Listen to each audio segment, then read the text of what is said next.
മരിച്ചവരെ ഉയർപ്പിച്ചതാം, രോഗികളെ വിടുവിച്ചതാം, കൊടും കാറ്റിനെ അടക്കിയതാം, നിന്റെ ഒരു വാക്കുമതി എനിക്ക്.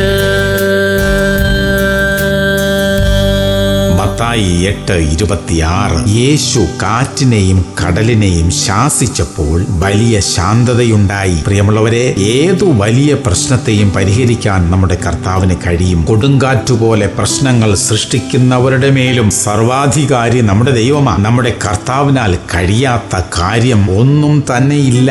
ഏതു പ്രതികൂലത്തെയും ശാന്തമാക്കുവാനും പരിഹരിക്കുവാനും ദൈവത്താൽ സാധ്യമത്രേ. ആ വിശ്വാസം നമ്മുടെ ഉള്ളിൽ നിറയട്ടെ. നമുക്ക് പ്രാർത്ഥിക്കാം. സ്വർഗീയ പിതാവേ, ഞങ്ങൾക്ക് എതിരെ ഉയരുന്ന എല്ലാ പ്രതികൂല സാഹചര്യങ്ങളുടെ മേലും അങ്ങേക്ക് അധികാരമുള്ളതിനായി സ്തോത്രം. അവിടുത്തെ വാക്കിന്റെ ശക്തിയാൽ ഞങ്ങളുടെ സാഹചര്യങ്ങൾക്ക് മാറ്റം വരുത്തണമേ അപ്പാ. യേശു ക്രിസ്തുവിന്റെ നാമത്തിൽ തന്നെ. ആമേൻ, ആമേൻ, ആമേൻ.